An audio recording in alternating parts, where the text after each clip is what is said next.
Is an invisible enemy inviting totalitarianism? Well, what TSA was to the post 9/11 era, contact tracing is to the COVID era. It's all for our own good and protection. That's what they say. Welcome to Understanding the Times Radio with Jan Markell, Radio for the Remnant, brought to you by Olive Tree Ministries. How did Big Brother enter the picture when the world is fighting an invisible enemy and not a military might?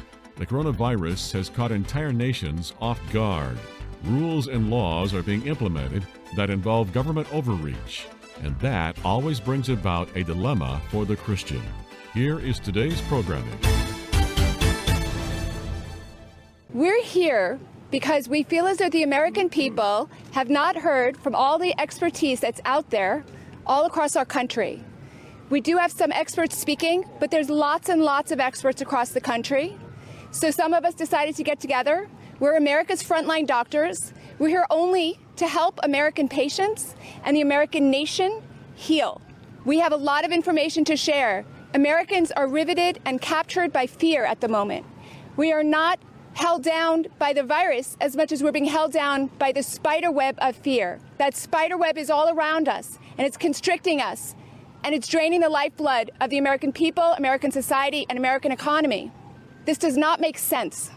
COVID-19 is a virus that exists in essentially two phases. There's the early phase disease and there's the late phase disease.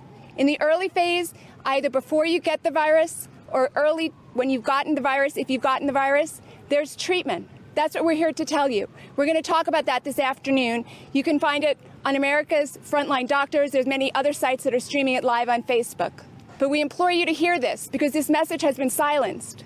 There are many thousands of physicians who have been silenced from telling the American people the good news about the situation, that we can manage the virus carefully and intelligently, but we cannot live with this spider web of fear that's constricting our country. So we're going to hear now from various physicians. Some are going to talk to you about what the lockdown has done to young, to older, to businesses, to the economy, and how we can get ourselves out of the cycle of fear.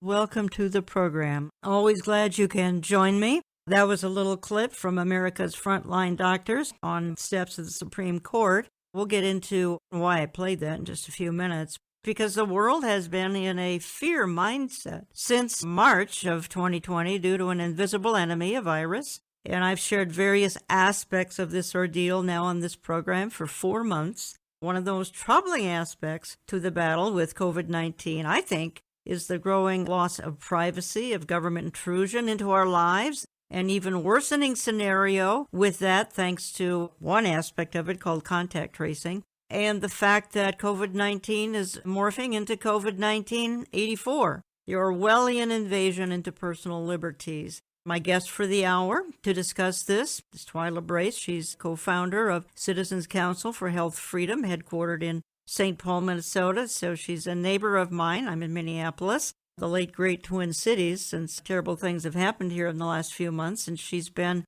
listed in the lineup of the 100 most powerful people in healthcare here in the last decade or so. And she's author of the book Big Brother in the Exam Room, The Dangerous Truth About Electronic Health Records. And Twyla's heard in her 1-minute spots on about 850 radio stations. So many of you listening to this program, since we air on some same networks, are very familiar with Twyla Brace. Twyla, welcome into the studio for the first time. Nice to have you. Thank you so much, Jan. So I've appreciated your ministry over the years. We'll say more about your book as we move into the programming. It seems more recently, Twyla, at least in the last month or so, there's been what appears to be almost round 2 going on, a spike in cases. Some states that seem safe, Florida, for instance, now terrible conditions going on down there. You say this might be due to probable cases that are being counted as confirmed cases, and you say not all states will do this, but probable is overly broad, and that we should ultimately be looking at hospitalizations going down and deaths going down. But talk to us a little bit about the spike that has gone on here now in late June, July. So there is a spike of cases As you said, it's very important to understand or define the word case. Some states are doing probable cases, and there are 15 different ways you can become a probable case. But in no case of those 15 ways does it have to be a confirmed case of COVID-19.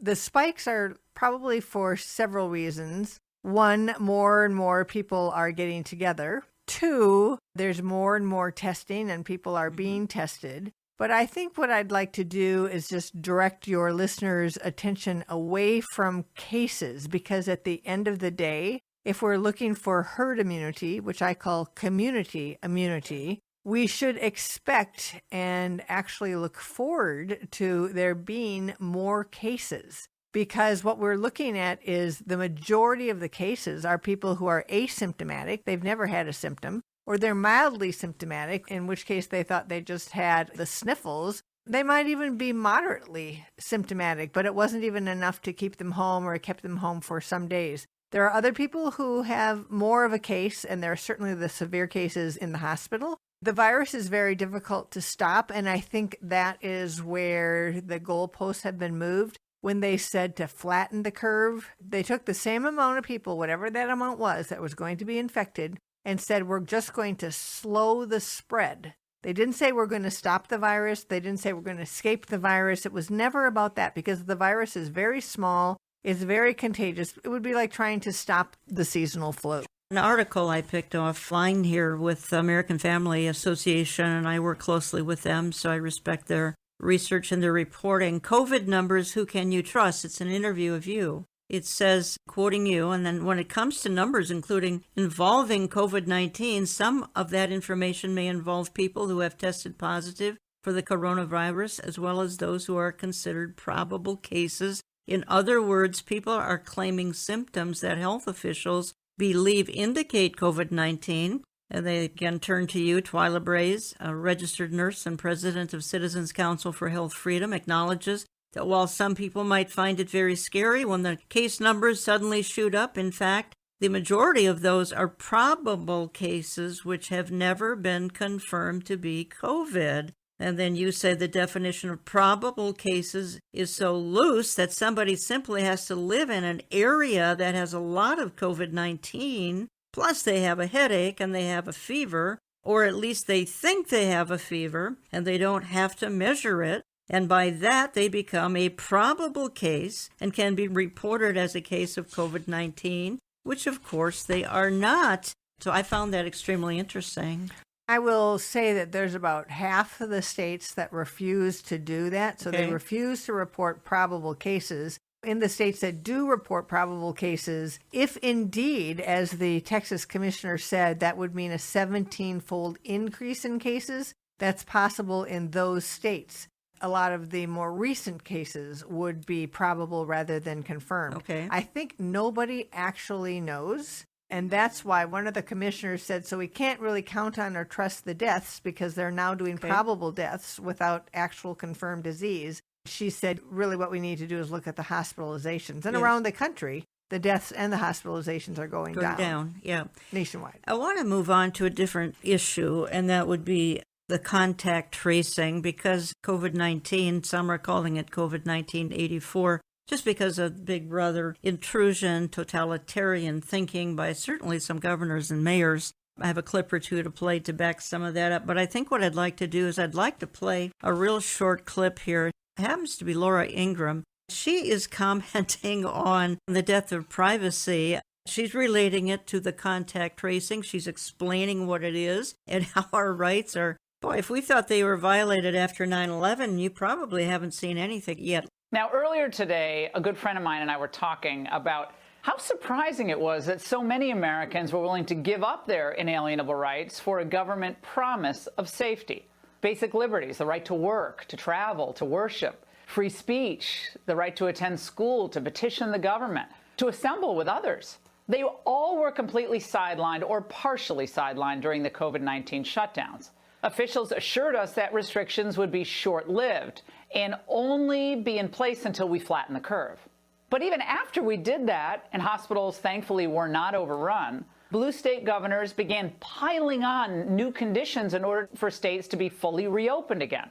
They had complicated requirements in a New York 51-page reopening document. Michigan, then Illinois, and Washington State, they seem hell-bent on keeping people immobile and scared as long as possible. And now they found a new excuse for delay: the need for hundreds of thousands of so-called contact tracers.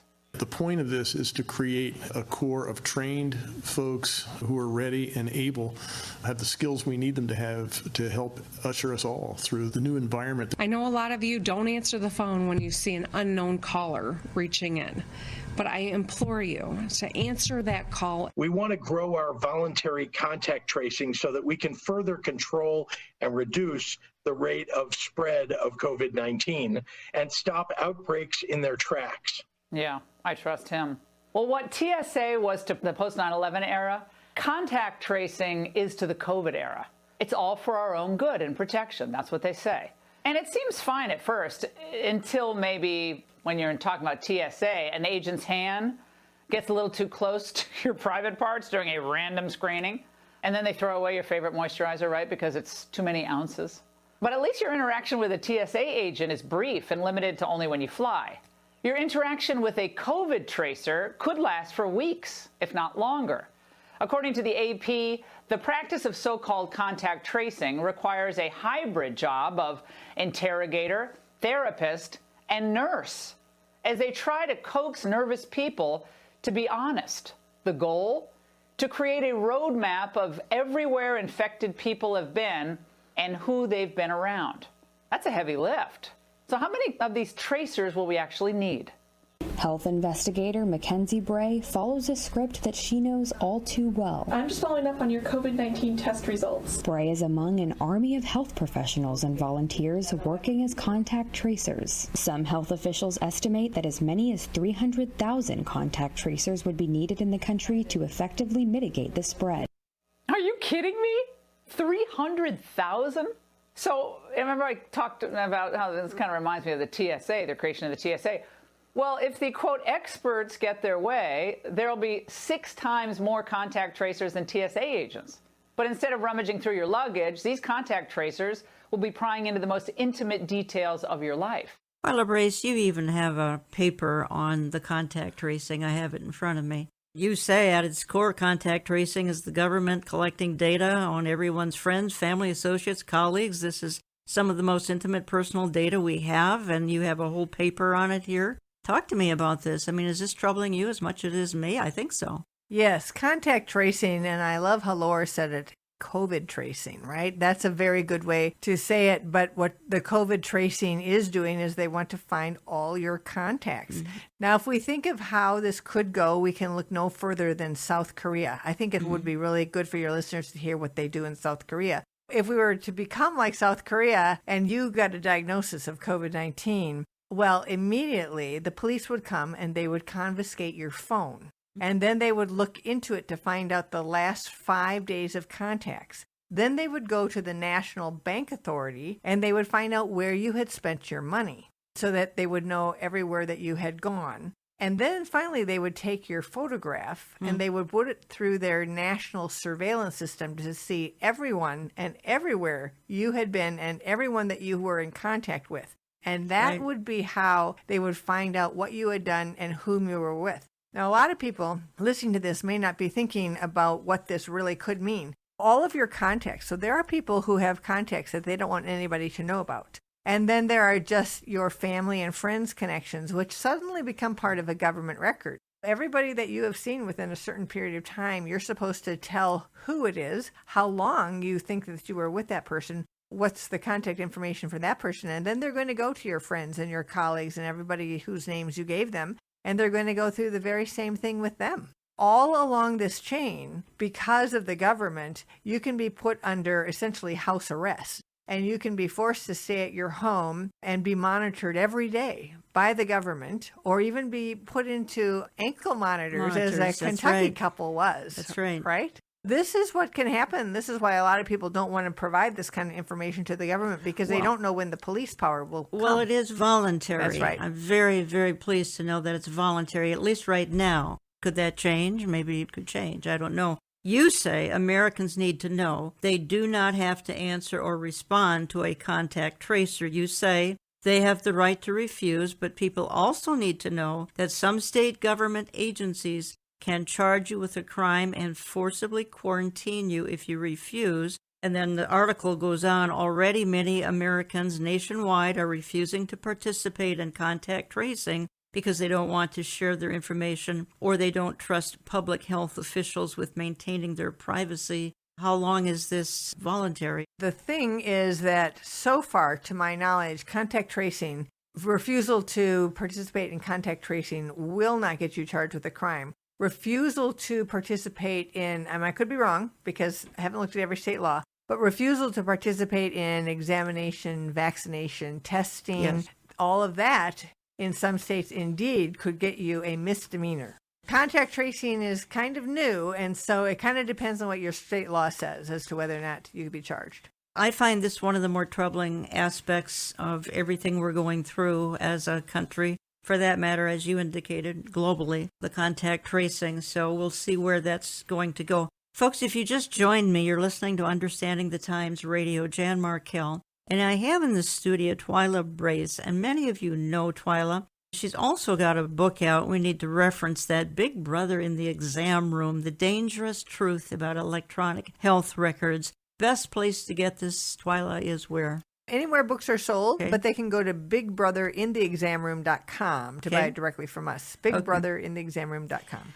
To get a hold of Twyla and to learn a lot more, and again, she heads the Citizens Council for Health Freedom, cchfreedom.org, cchfreedom.org. We're probably going to give several websites throughout the programming, folks, so be patient with us. If you can write them down, that's helpful. I opened the whole program playing a clip from the doctors on the steps of the Supreme Court talking about the fear factor. And you and I talked about this privately. I mean, fear is gripping America. Fear is gripping the world. Some of that the media has instilled in people. The sky is falling. We supposedly have a spike here in midsummer. Whether or not it's an actual spike, and we get back to probable cases, the details may not be a spike, but I think there is probably something going on this summer. There's some sort of a fear that's been instilled in people, and I think some of that is driven by concerns about a forthcoming vaccine. And is the vaccine going to be voluntary? Is it going to be forced on people? I think it can be forced on people. I want to just play one more clip here in this segment, because this is Alan Dershowitz. And he's a respected attorney. He's been a professor at Harvard for years and years. Now he's professor emeritus. He's made a statement here. Let's just play this clip. We'll come back and talk about it. Let me put it very clearly. You have no constitutional right to endanger the public and spread a disease, even if you disagree. You have no right not to be vaccinated. You have no right not to wear a mask. You have no right to open up your business. Wait, can I stop you? No right not to be vaccinated, meaning if they decide you have to be vaccinated, we have to be vaccinated? Absolutely. And if you refuse to be vaccinated, the state has the power to literally take you to a doctor's office and plunge a needle into your arm. If the vaccination Where is that in the Constitution? If the vaccination is designed to prevent the spreading disease. Okay, Twyla, that is about a month-old clip. I've referred to it a couple times on this program. It's a terrifying clip. Government has the right to drag you into a doctor's office, plunge a needle into your arm. What are your thoughts on this? Well, my thoughts on this are you can see where everybody is going. There's a lot of frustration on the left in particular, that there are parents everywhere around the country getting more and more and more worried about vaccinations. The other side is trying to get the personal exemptions gone. California is making themselves the arbiter of what is a medical exemption, right? So there's this entire drive to take parents out of the driver's seat and put the government in the driver's seat. And so now, with COVID, I think they see an opportunity to say that the government gets to force you to do these things that you don't want to. But this is patently wrong. There's all sorts of vaccinations out there that don't work for people, and you just have a right not to have something forced into your body. Whenever they talk about that, they never talk about the fact that there is a vaccine injury court, right? Okay, to deal with the people who have the injuries that come from vaccination. And even Dr. Fauci, when he testified before the Senate, and you have to realize that he swore to tell the whole truth, right? So he said, even if we get a vaccine, there's no guarantee it would work. And then the second thing that he said should be alarming to people. Nobody's really talking about it. And that is that he said it might backfire. Okay. And by backfire, that means that if you have had the vaccine, when the virus comes and attacks you, it may become more virulent by virtue of having already had the vaccine. That is likely to happen to some people already today with the seasonal flu. They get the vaccine and then they get the flu, and it's just awful for them, right? So I think that's important to understand, and we must not let the government ever take this position. And my fear is that the mask mandate is conditioning us to agree to do whatever the government says that we must do as a result of fear. You said to me, masks set a precedent for a vaccine, and I'm going there. We're going to get there probably as soon as we get to my next segment, and maybe even before. That was a very interesting statement you made to me. Masks are going to set the precedent for a vaccine. That's a very scary thought. We have mask mania right now. I've never seen anything like it. People are being hollered at and driven out of businesses. And I want to get into the fact of how ineffective a mask is, but nonetheless, it's gone into the people's heads. We have to have a mask. Therefore, is that going to transfer? Well, we have to have a vaccine. Right. I think that that's the whole thing. It doesn't necessarily transfer as we've got to have a mask, we've got to have a vaccine. What transfers is that the government said we have to put a piece of fabric between our entire breathing apparatus and the air that we need and cover up our face and make it more difficult for us to speak and communicate with each other. And if you've accepted that the government can do that, then you have accepted that the government can force you to take a vaccine. Because they're saying you're doing it to protect others. You're not doing it to protect yourself. And that's exactly the argument with the vaccinations, is you're doing it to protect others. Yourself too, but they'll say it for others because you're responsible to protect others, will be the rationale. I want to hit one more topic in this segment, and then in my second segment, we'll look more at the mask issue and some other issues as well. Threats to children. We talked about this in America. As of today, less than 20 have died. I think it's 14 or 15 children have died. They would probably have an underlying condition because this really is not a threat to children. My hunch is you're all for opening the schools. Am I right? That's correct. Yes. Yeah. It is good to reopen the schools for so many reasons. To address the thing that you said about, yes, there's very few children that have died. In my estimation, I'm not sure whether they have died from COVID or with COVID. And that's a very important distinction. Is it the COVID-19 that was the reason that they died? Or did they die for another reason and just happened to have COVID-19 as an infection that maybe it was even asymptomatic for them? I think that that's very important. And studies have found that children do not get this virus very often, unlike H1N1 that was really targeted towards children. But they also don't transmit it to others very readily either.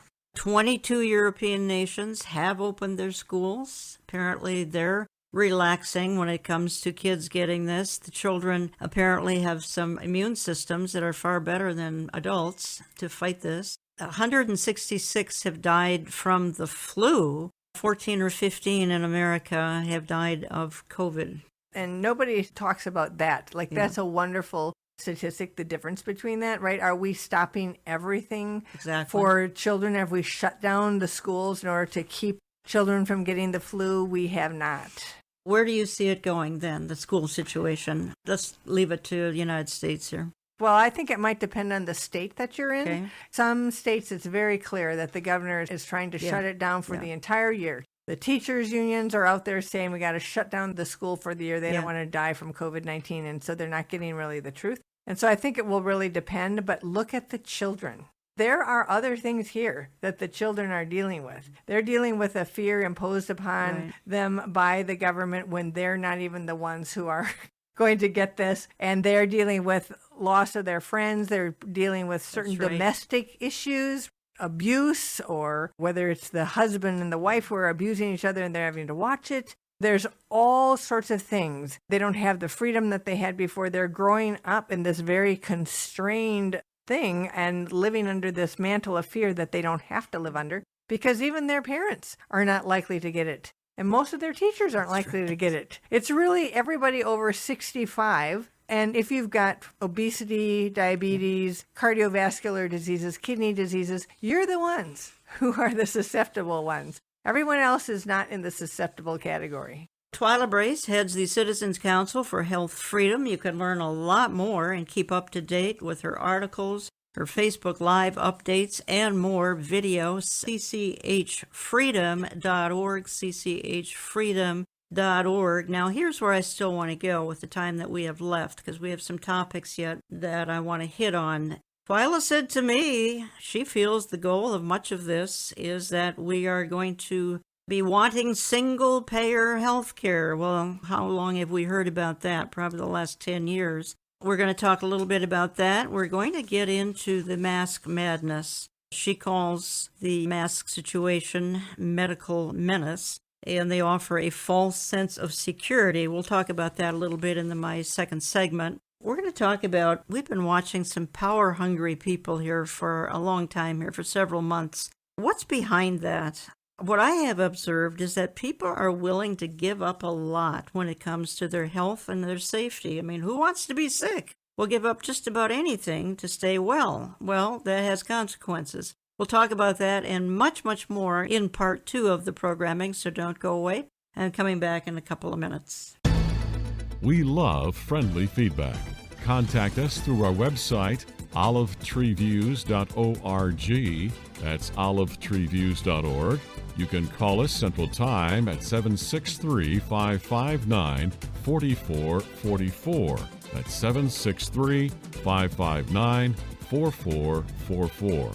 We get our mail when you write to Olive Tree Ministries and Jan Markell, Box 1452, Maple Grove, Minnesota, 55311. That's Box 1452, Maple Grove, Minnesota, 55311. All gifts are tax deductible. In an age of fake news and false teaching, thank you for trusting Understanding the Times Radio. Many today feel helpless as they see America, once called a shining city on a hill, becoming weakened and attacked from within and without. People ask in near despair, what can I do to turn the tide? How can I intervene on behalf of the greatest nation on earth? That is why this ministry is carrying Dr. Robert Jeffress's new book, Praying for America, 40 inspiring stories and prayers for our nation. The most patriotic thing you can do for America is pray. In times of division and disaster, our country has a long history of turning to God. Each chapter of this uplifting book includes an inspiring story demonstrating the power of faith in the life of our nation, a prayer and a relevant passage of Scripture to inspire and encourage you in praying intently for our country in these increasingly divided times. Praying for America will serve as a very necessary and timely reminder that in God we trust. Find the new book in our online store at olivetreeviews.org for just $16 plus $6 shipping and handling in the U.S. Or call our office Monday through Friday at 763-559-4444. That's 763-559-4444. You will also find the book offered in our print magazine. Sign up online at olivetreeviews.org. That's olivetreeviews.org.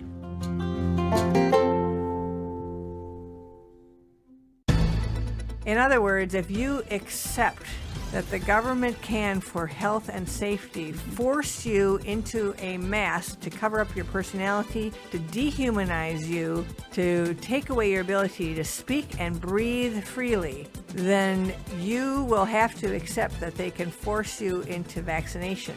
We have appreciated the ministry of Twyla Brace, who is truly looking out for your health freedom in an age of expanding government with socialized medicine the goal of many in Washington. Jan and Twyla wrap up their discussion in this segment. COVID-19 has been a game changer in 2020 as many people operate out of fear and anxiety towards an invisible enemy. Lightfoot recently announced that anyone who meets privately with friends or even talks about meeting privately with friends on social media will be monitored and could be arrested. Now, I've directed Superintendent Brown to order all police districts to give special attention to these parties. And this is how it's going to be. We will shut you down, we will cite you, and if we need to, we will arrest you and we will take you to jail. Period. The time for educating people into compliance is over. Don't be stupid. Don't come out. Don't advertise on social media. We're watching you. Do the people of Chicago take Lori Lightfoot seriously? How did a buffoon like that wind up in the mayor's office? Lori Lightfoot believes she has the power to imprison you if you talk about your weekend plans on Facebook.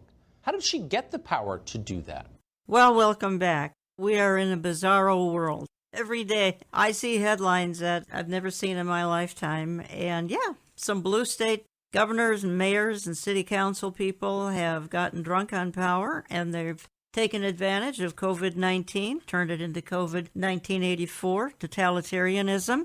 I'm not kidding. I come from a blue state. My guest for the hour comes from a blue state, Minnesota. We've got kind of a goofy governor here, but it goes way beyond Minnesota issues. Matter of fact, some of our issues are minor compared to what I know folks are going through in the state of California, for instance. So my guest for the hour is Twyla Braith, and she is co-founder of Citizens Council for Health Freedom, headquartered in St. Paul, Minnesota. I'm in Minneapolis, and she's been listed in the lineup of the 100 most influential people in healthcare. That happened about a decade ago. She's also an author of a book, Big Brother in the Exam Room, The Dangerous Truth about Electronic Health Records. Hopefully I can say a little bit more about that book as we wind the program down. It's about a 400-page book. It is an encyclopedia of great information. Twyla, let's hit a couple of issues yet while we still have time. I kind of teased in the previous segment that I want to get into the face mask issue.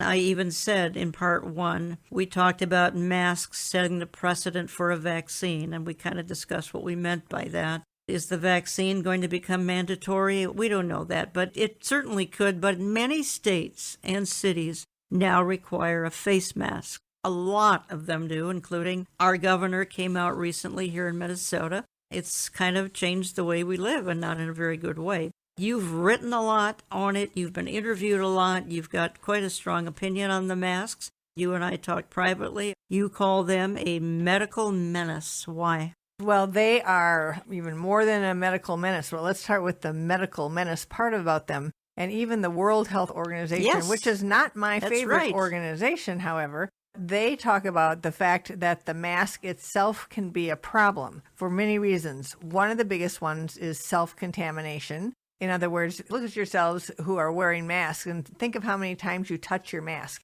Where do you put your mask? And then do you put it back on your face? So self-contamination and cross-contamination. Are you in the grocery store? Are you touching the cart and then something happens with your mask and you reach up and touch your mask? Masks are supposed to be washed daily or between uses. Surgeons only wear theirs for an hour before they have to change theirs. And then you're putting them in your pocket, you're laying them on the car seat, you're putting them on the table when you are in the restaurant. Where are those masks going? They are a purveyor of germs. This is one of the things that the World Health Organization talks about, but also the fact that it causes breathing difficulty. Mm-hmm. Now, let's say you have asthma, and so you already have a breathing problem. Now you put on a mask, now it makes it even worse. And you're probably exempt because you would be considered one of those that it's medically intolerable, and so you wouldn't have to wear a mask. But if you, having asthma, find this medically intolerable, you know that everybody who puts on a mask breathes a little less well. There is that problem with the mask. And then there are skin rashes, and there are all sorts of other things that happen. Difficulty communication. Imagine if you're deaf and you're trying to look at somebody's lips. That happens with people and elderly people and young people and older people talking together. That happens all the time. People are watching each other's lips. So it is a medical menace. Above and beyond that, it doesn't do what they say that it does. Right? Yeah. It doesn't do it. I have an article here. I believe you wrote this, Alpha News.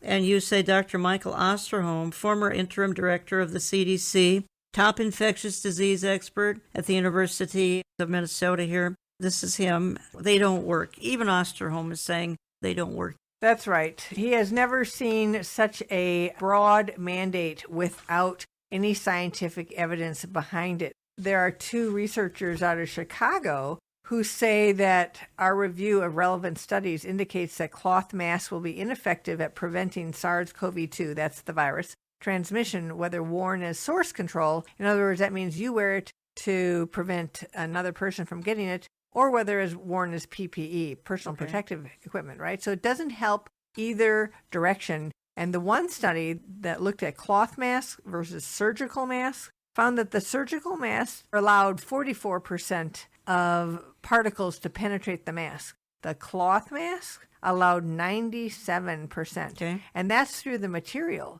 This is not like an N95 mask, which is fit to everybody's face, because it has all this air going through. So all around the sides, there's 100% leakage. And they're saying that COVID-19 now is being spread in an aerosolized fashion. That's what they're thinking now. So every time you take a breath out and every time you take a breath in, this is all in the air. It's not like it has to be coughed into your face. So it's 100% leakage around the sides, 97% leakage through the mask. So this is just a fallacy that this is protecting anybody.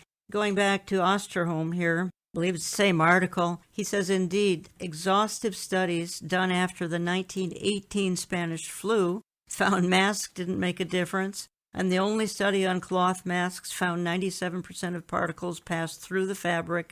Osterholm says cloth masks may stop large droplets, but it's the little particles coming around the sides that are the real problem. And I think most everybody respects Osterholm. He's been around forever and ever. He's a serious epidemiologist. The World Health Organization says you can wear masks. They've kind of had some pressure on them, right? And so they're like, we encourage masks when people say masks. But this is what they really say about the evidence. They say there's currently no evidence that wearing a mask, whether medical or other types, by healthy people in the wider community, including universal community masking, can prevent them from infection with respiratory viruses. So any respiratory viruses, right? But then they add including COVID-19. They not only say that, but they say the wide use of masks by healthy people in the community setting is not supported by current evidence and carries uncertainties and critical risks. And you know, some states are now threatening jail time for people who do not wear masks. And the contorted irony is that the same virus is being used as a pretext to release criminals from jails and prisons to stop the epidemic in a confined area. Well, that's our upside-down Twilight Zone world. There's much more we could say about the mask issue, but I think we've made the point. Again, Twyla, correct me if I'm wrong, but people, I find, are willing to do almost anything if it will protect their health. They don't want to get sick. Who wants to get sick? I mean, not only you can get sick, but it's a pretty ugly sickness. Well, that's right. As it was in the New England Journal of Medicine, this one article, these writers said that they know that wearing a mask outside healthcare facilities offers little, if any, protection from infection. And then they add, in many cases, the desire for widespread masking is a reflexive reaction to anxiety over the pandemic. And Dr. Osterholm also says that. He says we're making decisions not based on science, but on emotion.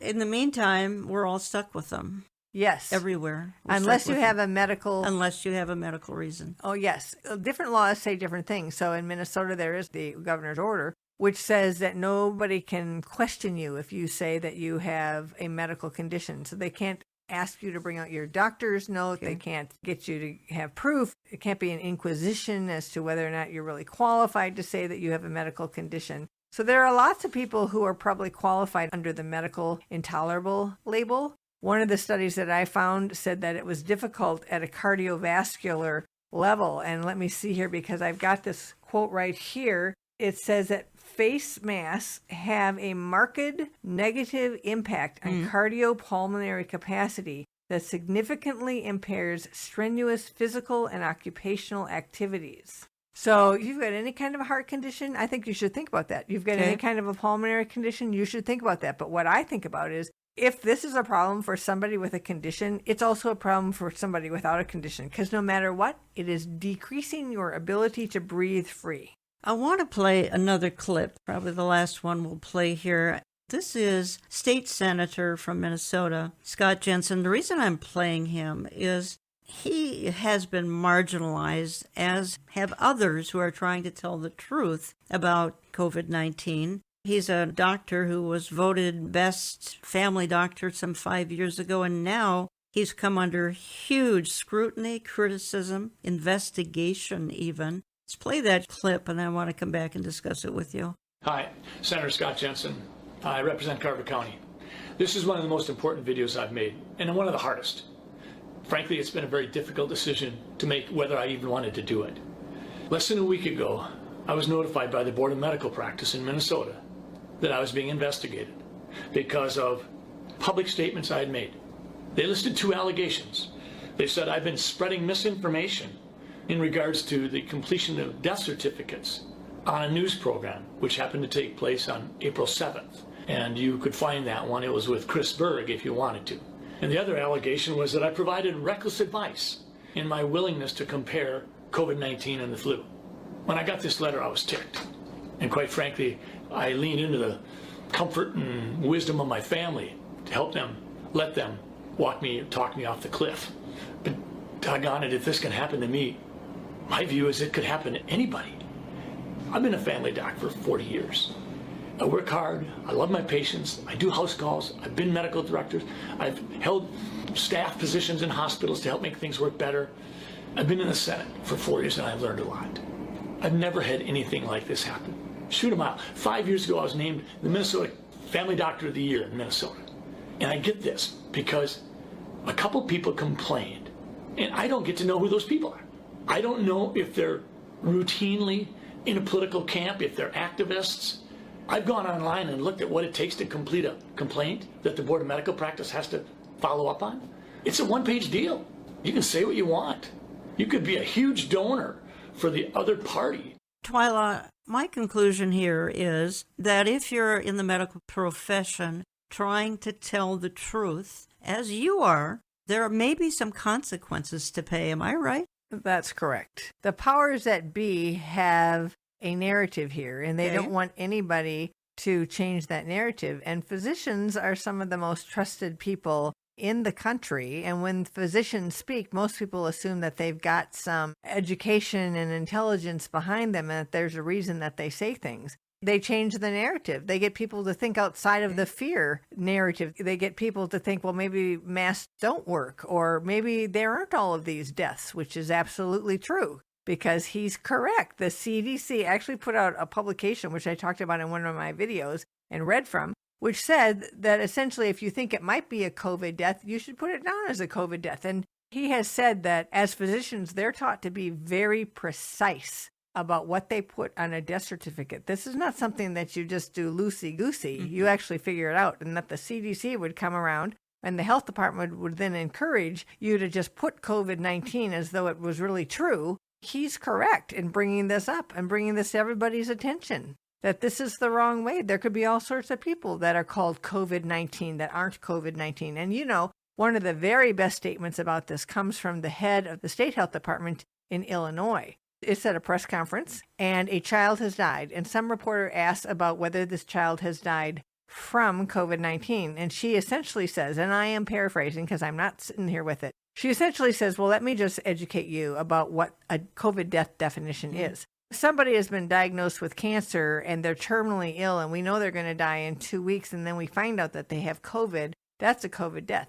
If we know that somebody has died from an alternative cause, but we find out that they have COVID, that's a COVID death. And that's what we're talking about here. And that's what he was warning people about. And that is not misinformation. That was State Senator Scott Jensen in the state of Minnesota. That's where we're headquartering, and I happened to pick that little soundbite off the internet here this morning. Do you know how this case is going to turn out? I don't know how this case is going to turn out, but I cannot imagine that he is going to get sanctioned because the fact of the matter is he's got all the truth on his side. Okay. He has sent them something like a nearly 100-page document showing them all the evidence on his side. I think that they're just trying to shut him up. Are they trying to shut you up? Well, I think they might like to, but really all that I'm doing is providing information with sources. When you provide information with sources, it's very difficult to say that your sources are incorrect. And so in the video, I'm often just quoting people out of documents. Well, right? Let's talk about how folks can access, particularly your videos, because they're short and they're very instructive. In 15 minutes, you say a whole lot. Is it mainly Facebook Live? That's where I happen to catch you. So it's on Facebook, but we also putting them on YouTube, and then we have them on our website, because you never know what YouTube and Facebook are going to do. And so they're at patienttoolbox.org, which is a place that we help people when they feel like they're in a coercive situation in the exam room or at the hospital. Right now, the toolbox has 4 drawers. At the clinic, in the hospital, having a baby, and then our latest one is coronavirus. And so when you click on coronavirus at patienttoolbox.org, you can then have these things pop up, and one of them are COVID-19 update videos. And all of our videos are there. We're up to 23 so far. Yeah. We've had really good response. They're excellent. They're brief and to the point. I learned a lot. I may have learned more through your videos than almost anything else, because they're just to the point. You said to me that we are being muzzled. What did you mean by that? Well, muzzled, I was really looking at what the masks are doing. Okay. And the whole idea here is, they say it's for one thing, but I think it's being done for another thing. Okay. And so all sorts of people, you are not going to speak at great length if you have to have a mask on, because this is an impediment. This is a prohibition. So you're not going to speak at length. You're not going to breathe unnecessarily hard. And you know what? This is actually a double standard. Yes. So interestingly enough, in New Mexico, this shows you how faulty and fake this mandate really is, the need for it. In New Mexico, they say if you're going to exercise, you have to wear a mask. In Minnesota, they say it's one of the exemptions. You don't have to wear a mask if you exercise, right? Are we on the same page here? We're not. Everybody's doing whatever they want. They're just mandating the mask with their own stipulations. The big thing here for them is to get you into a mask, get you behind a mask, get you muzzled behind a mask, get you breathing less effectively behind a mask. Talk to us for a minute or two. We've heard the term herd immunity, and neither you nor I like that term. So you use the term community immunity, which is just getting rid of the term herd here, get the animals out of the picture. What is community immunity? Is that something we're all striving for? Yes and no, because different viruses have worked different ways. Most of the epidemiologists and virologists that I listen to, and I do encourage your listeners to go to unherd.com. And herd means like herd of cattle, so unherd.com. And they have Lockdown TV. They are talking to virologists, epidemiologists, physicians, all of these people who all around the country are watching this that most people are not, they never hear from, right? Community immunity really means that you get to about 60 to 70% of the population is infected, and so they run out of the susceptibles. So the virus runs out of the susceptibles. They keep running into somebody who's already had it, and then it dies because it can't transfer fast enough. They don't need 100%. Maybe they only need 60%. And then we don't actually know what immunity would mean with COVID-19. Because it's a coronavirus and because colds are a coronavirus, there are people who they think are probably not susceptible because they've had a cold, or they just get it really, in a mild fashion. But the whole idea here is that it runs out. Someone said that SARS ran into the sea in China. It just kept moving and just ran into the sea, and then it was gone. I don't know that they had that many people, that high of a percent, but they ran into the sea, and then it didn't have anywhere to go. So it's like it moved in one direction. But that whole idea is that it runs out of susceptibles. You're listening to Understanding the Times Radio. Twyla Brace in studio with me from Citizens Council on Health Freedom. Where do you think this is ultimately going? And I know you said to me, we've had MERS, we've had SARS, we've had H1N1. Every listener, I think, can remember what happened in 2009-2010. We had H1N1, I think it was. It was terrible. Obviously, no listener can remember what happened in 1918 when there were literally 50 million deaths from a virus, from some sort of a flu, but everybody can remember 2009-10, and it was terrible back then. The sky wasn't falling back then, but the sky's falling now. Doesn't make sense to me. Where do you see this going? Just blossoming into a much bigger dilemma or petering out? So I think we're now in a case of fact versus fiction, or a battle between fact versus fiction. We're in a battle between the narrative of government control and the freedom that we all have in a constitutional republic, and whether or not everybody is going to just sit there in the fear category and let the government take this kind of power. I look at the mask issue as being existential to freedom in this country, because if you agree that the government can do that to you. You will have to agree that the government can force you into vaccination. I want to just say one thing that Dr. Osterholm said. Take your time. Dr. Osterholm said, what if we start saying, because he's concerned about the mask mandate, what if we start saying, okay, all heavy people, we're going to do this to you because you're at risk of getting this disease more. And then he had one other example similar to that. And then he said, and then they'll say, well, I'm using the same basis for making those recommendations that I made for masks. In other words, if you accept that the government can, for health and safety, force you into a mask to cover up your personality, to dehumanize you, to take away your ability to speak and breathe freely, then you will have to accept that they can force you into vaccination.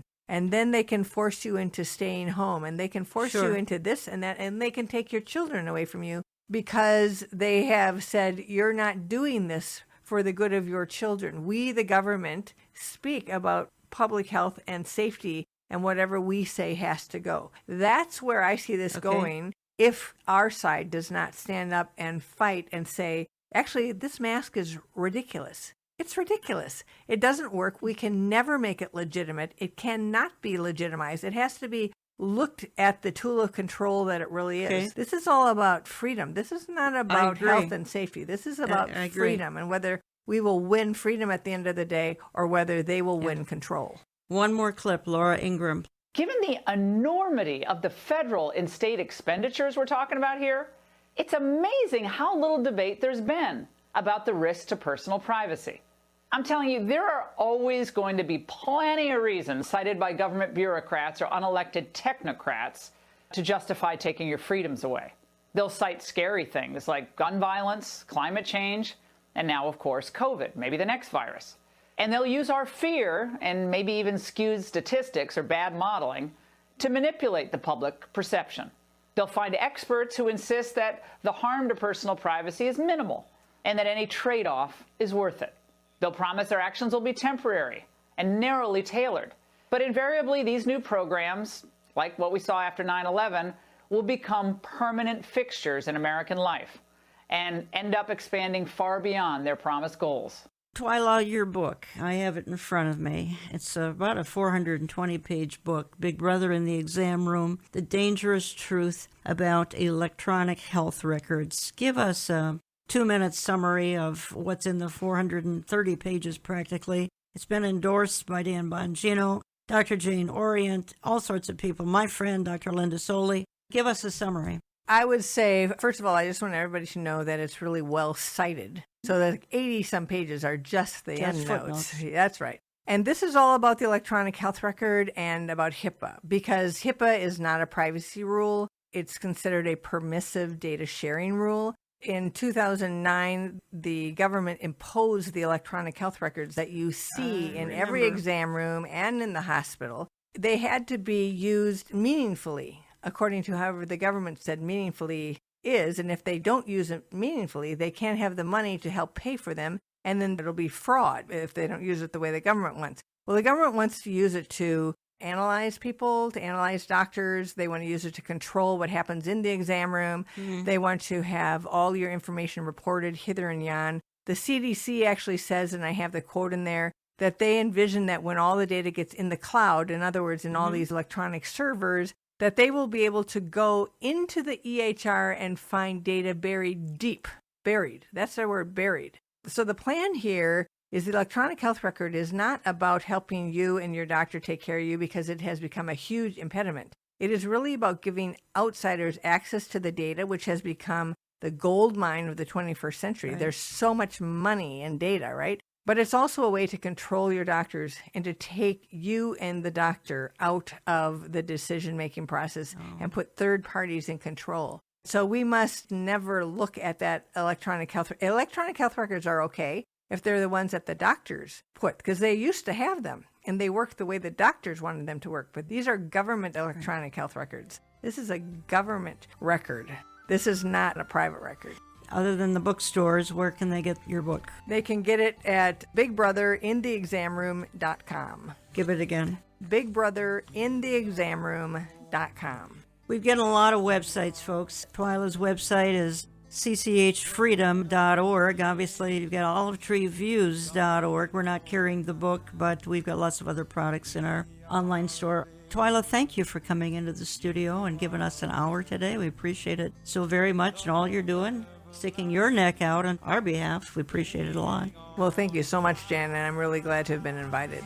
We just close with a couple of Bible verses. I think I'll give you 3 because we've talked about a lot of things, including fear. We know that Christian, really, fear is not something that motivates us. Fear is something that the Bible talks against over and over. 2 Timothy 1:7, for God has not given us a spirit of fear, but of power and love and a sound mind. Deuteronomy 31:8, it is the Lord who goes before you. He will be with you. He will not leave you or forsake you. Do not fear or be dismayed. And lastly, Psalm 55:22, cast your burden on the Lord, and He will sustain you. He will never permit the righteous to be moved. I want to thank you for listening, and we will talk to you again next week.